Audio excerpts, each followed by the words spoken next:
Hi friends, welcome to ஜென்டாக் channel. இன்றைக்கி நம்ம என்ன பார்க்க போகிறோம் அப்படின்னா, சிறுதானியத்தை வச்சு ஒரு ப்ரீமிக்ஸ் பவுடர், அதாவது தோசை மாவு ரெடி பண்ண போகிறோம். இன்ஸ்டன்ட் ப்ரீமிக்ஸ் பவுடர் மாதிரி நம்ம ரெடி பண்ணி வச்சுக்கலாம். இதுக்கு நான் என்னெல்லாம் எடுத்திருக்கேன் அப்படின்னா, கம்பு எடுத்துருங்க. அது குருணையாக இருந்தாலும் சரி தான். உங்களுக்கு வந்து கம்பு, முழு கம்பு கிடச்சாலும் நீங்கள் யூஸ் பண்ணிக்கலாம். அது கூடவே சிகப்பரிசி எடுத்திருக்கேன்.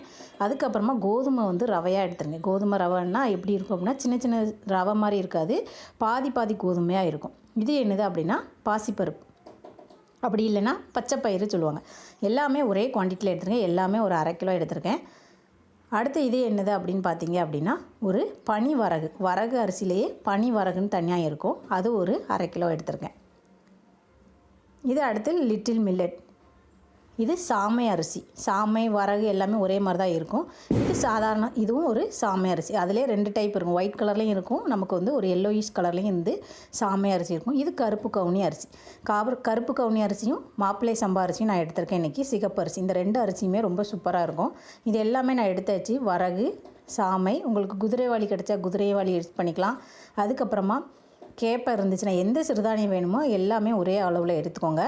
நான் இன்றைக்கி வந்து வரகரிசி, சாமை அரிசி, கம்பு, கோதுமை குருணை, அதுக்கப்புறமா சிகப்பரிசி, கருப்பு கவுனி அரிசி,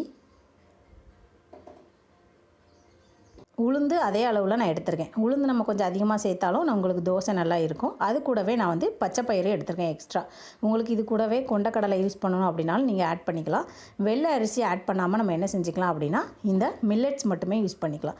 சிறுபருப்பும் சிலர் சேர்க்குறாங்க. உங்களுக்கு விருப்பம்னா நீங்கள் சேர்த்துக்கோங்க.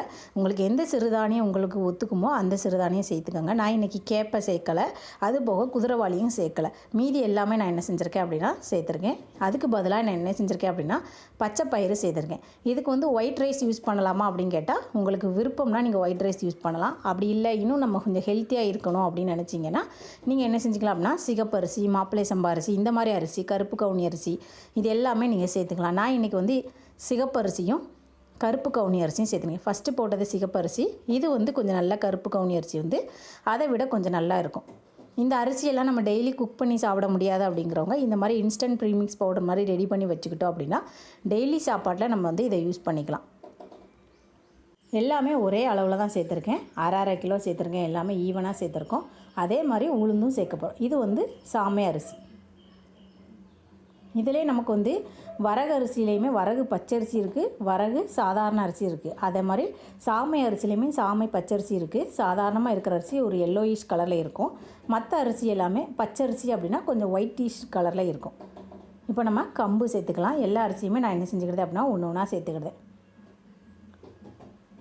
இப்போ வந்து கம்பு குருணை சேர்த்துருக்கேன். இப்போ வந்து பச்சைப்பயிறு, பாசிப்பயிரும் நான் 1/2 கிலோ சேர்த்தாச்சு. அடுத்து என்ன சேர்க்க போகிறேன் அப்படின்னா பனி வரகு. வரகரிசிலேயே நமக்கு 2 டிஃப்ரெண்ட் டைப்ஸ் இருக்குது, 2, 3 இந்த மாதிரியுமே இருக்குது. அதுக்கப்புறமா உளுந்து, இதையும் என்ன செஞ்சாச்சு அப்படின்னா 1/2 கிலோ சேர்த்துருக்கேன். உங்களுக்கு எக்ஸ்ட்ரா வேணும் அப்படின்னா நீங்கள் எக்ஸ்ட்ராவுமே சேர்த்துக்கலாம். இப்போ இது எல்லாத்தையுமே நம்ம தண்ணி விட்டு அலசி 1 மணி நேரம் நல்லா ஊற வச்சுட்டு, அதுக்கப்புறமா நான் என்ன செய்யணும் அப்படின்னா தண்ணியெல்லாம் வடிகட்டிட்டு நம்ம நல்லா காய போட்டு எடுத்து வச்சுக்கணும். இல்லை உங்களுக்கு வந்து ஊற வைக்க வேண்டாம் அப்படின்னாலும் நீங்கள் என்ன செஞ்சுக்கலாம் அப்படின்னா கழுவிட்டு நல்லா ஈரமே இல்லாமல் நல்லா ட்ரை பண்ணி எடுத்துக்கலாம். நம்ம இதை நல்லா இப்படி கழுவுனானா இதில் மேலே இருக்கிற தூசி எல்லாமே நமக்கு வந்து தனித்தனியாக வந்துடும். கல் இருந்தாலும் நமக்கு என்ன செஞ்சிடும் அப்படின்னா அடியில் நம்ம வந்து நல்லா கழுவுறதுலேயே நமக்கு என்ன செஞ்சிடும் அப்படின்னா கல் எல்லாம் படிஞ்சிடும். அதுக்கப்புறமா அரிசி நல்லா களைஞ்சி எடுத்துகிட்டு நம்ம வந்து கல்லையுமே தனியாக எடுத்துக்கலாம். இல்லைனா நீங்கள் வந்து புடைக்க தெரியும் அப்படின்னா நல்லா புடச்சி எடுத்துட்டோம் அப்படின்னாலுமே அந்த கல் எல்லாமே தனித்தனியாக தூசி எல்லாமே போயிடும். உங்களுக்கு எது விருப்பமோ நீங்கள் செஞ்சுக்கோங்க. நான் இதை இப்போ நல்லா கழுவியாச்சு. கழுவிட்டு இதில் இருக்க தூசி எல்லாத்தையுமே தூர ஊற்றிட்டு திரும்ப 2 தண்ணி ஊற்றி ஊற வச்சு அந்த தண்ணியுமே நல்லா வடிகட்டி எடுத்துக்கணும். நம்ம இப்போ இது எல்லாத்தையும் நல்லா வடிகட்டி எடுத்ததுக்கப்புறமா நம்ம என்ன செஞ்சுக்கலாம் அப்படின்னா சன்லைட்டில் தான் காய வைக்கணும். ஒரு 2 நாள் ஆகும். ஒரு நாளில் நமக்கு வந்து அரிசி சீக்கிரமே காஞ்சிரும். இந்த உளுந்து மட்டும் கொஞ்சம் நல்லா ட்ரை ஆகிறதுக்கு எப்படியும் ஒரு 2 டேஸ் ஆகும். 2 டேஸ் ஆனதுக்கப்புறமா நம்ம என்ன செஞ்சுக்கலாம் அப்படின்னா உளுந்து சேர்த்து தான் நம்ம செஞ்சுருக்கோம். சிலர் வந்து உளுந்து தனியாகவே செய்வாங்க. அதனால் உளுந்து வந்து இது கூட சேர்த்து நம்ம வந்து போட்டிருக்கோம் அப்படிங்கிறதுனால அது காயறதுக்கு ஒரு 2 டேஸ் ஆகும். அதனால் அதுக்கு மட்டும் நீங்கள் என்ன செஞ்சுக்கோங்க அப்படின்னா இந்த மொத்த அரிசியுமே நம்ம 2 நாள் நல்லா காய வச்சு எடுத்துட்டோம் அப்படின்னா ரொம்ப சூப்பராக இருக்கும். இதில் இருக்க தண்ணி எல்லாமே வடிகட்டிட்டு நம்ம இந்த அரிசி எல்லாத்தையுமே நல்ல ஒரு ஒயிட் கலர் கிளாத்தில் நம்ம நல்லா என்ன செஞ்சுக்கணும் அப்படின்னா இந்த மாதிரி போட்டு காய வச்சுக்கிட்டோம் அப்படின்னா சீக்கிரமே காஞ்சிடும். தண்ணியும் நல்லா அப்சர்வ் ஆயிரும். பேப்பர் பிளாஸ்டிக் கவர்லலாம் காய போடாமல் இந்த மாதிரி ஒரு துணியில் காய போட்டோம் அப்படின்னா தண்ணியோட அப்சார்ப்ஷன் நமக்கு வந்து ரொம்பவே நல்லாயிருக்கும். இப்போ இது எல்லாத்தையுமே பாருங்கள், இந்த மாதிரி நல்லா துணியில் காய வச்சாச்சு. நம்ம வந்து ஒரு நாளைக்கு நம்ம காய போட்டுட்டு உடனே அப்படியே இருந்துடக்கூடாது. அந்த டே ஃபுல்லாக அப்பப்போ வந்து என்ன செஞ்சுக்கணும் அப்படின்னா மிக்ஸ் பண்ணி விட்டுட்டு இருந்தோம்னா கீழே இருக்கிற அரிசி எல்லாமே மேலே வரும், மேலே இருக்க அரிசி கீழே வரும். இல்லை அப்படின்னா ஈவனாக காயாது, அரிசி வந்து கொஞ்சம் ஈரப்பதம் இருக்கும். அதனால் நீங்கள் என்ன செஞ்சுக்கலாம் அப்படின்னா ஒரு 2 days கழித்து நான் என்ன செஞ்சுட்டேன் அப்படின்னா நல்லா காஞ்சிடுச்சு. இப்போ பாருங்கள், இந்த அரிசி தான் நம்ம வந்து காயப்போட்ட அரிசி. சூப்பராக காஞ்சிட்டு நான் 2 நாள் காய வச்சுருந்தேன். ஃபஸ்ட்டு டேயில் நமக்கு அரிசி எல்லாமே கம்ப்ளீட்டாக காஞ்சிடும். அந்த உளுந்து மட்டும் கொஞ்சம் ஈரப்பதம் இருக்கும். அதுக்காக நான் என்ன செஞ்சுருக்கேன் அப்படின்னா 2 days காய வச்சுருக்கேன். இப்போ இதை நம்ம என்ன செஞ்சுக்கலாம் அப்படின்னா இந்த உலக்கை வச்சு நான் அளந்து எனக்கு வந்து 22 உலக்கு வந்திருக்கு. ஒரு 4லேருந்து 4.5 கிலோ எத்தனை கிலோ இருக்குது அப்படிங்கிறதுக்காக நான் மெஷர் பண்ணியிருந்தேன். இப்போ 4.5 கிலோ மாவு நம்ம என்ன செஞ்சாச்சு அப்படின்னா அரைச்சி எடுத்துட்டோம். நம்ம 4.5 கிலோ அரைக்க கொடுத்தோம்னா நமக்கு வந்து மாவு வந்து நமக்கு கூடுதல் தான் கிடைக்கும்.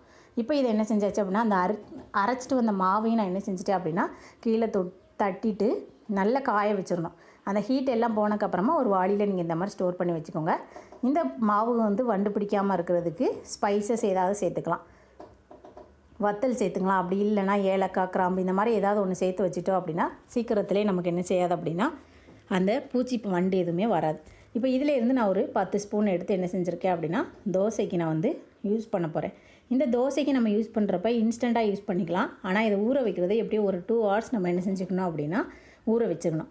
மாவை நல்லா கரைச்சிட்டு 2 மணி நேரம் நல்லா என்ன செஞ்சுக்கணும் அப்படின்னா ஊற வச்சுக்கணும். நம்ம கோதுமை மாவு எப்படி கரைக்கிறோமோ அதே பேட்டர்னில் நம்ம என்ன செஞ்சுக்கலாம் ஊற வச்சுக்கலாம். இன்னும் உங்களுக்கு நல்ல சாஃப்ட்னஸ் இருக்கணும் அப்படின்னா தயிர் இல்லைனா மோர் சேர்த்து நம்ம கரைச்சோம் அப்படின்னா அந்த புளிப்பு சுவையும் நமக்கு இருக்கும், தோசையும் நல்ல கிறிஸ்பியாக இருக்கும்.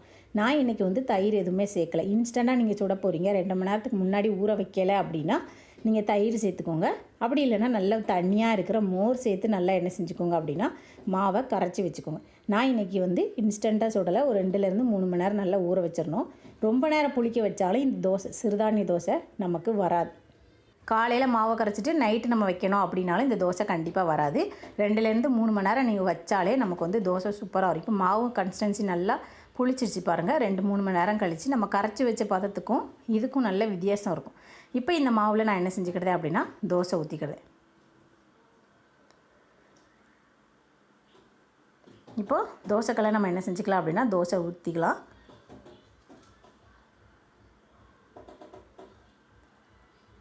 தோசை கூட நம்ம எதுவுமே சேர்க்க வேண்டாம். நீங்கள் இன்ஸ்டண்ட்டாக சுடுறதாக இருந்தால் மட்டும் தயிர் இல்லை மோர் சேர்த்துக்கோங்க. இப்போ பாருங்கள், இது 2 பக்கமுமே நான் திருப்பி போட்டுட்டேன். தோசை ரொம்ப சூப்பராக வந்துச்சு.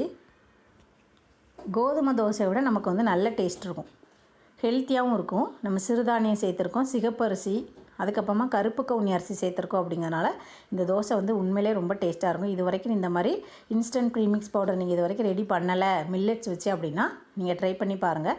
இதுக்கு முந்தின வீடியோவில் நான் என்ன செஞ்சுருக்கேன் அப்படின்னா இதே மாதிரி நான் வந்து இன்ஸ்டன்ட் ப்ரீமிக்ஸ் பவுடர் சேர்த்துருக்கேன். அதில் வந்து நான் கோதுமை சேர்க்கலை, இதில் கோதுமை சேர்த்துருக்கேன்.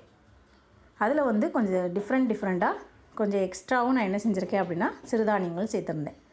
இதுக்கு ஒரு சாம்பார் சட்னி வச்சு சாப்பிட்டோம்னா ரொம்ப சூப்பராக இருக்கும். இது வரைக்கும் சிறுதானிய ப்ரீமிக்ஸ் யூஸ் பண்ணலை அப்படின்னா நீங்கள் இது மாதிரி ட்ரை பண்ணி பாருங்கள். இந்த வீடியோ பிடிச்சிருந்தால் லைக் பண்ணுங்கள், ஷேர் பண்ணுங்கள், மறக்காமல் சப்ஸ்கிரைப் பண்ணுங்கள், முடிஞ்சால் ஹைப் கொடுங்க. தேங்க்யூ.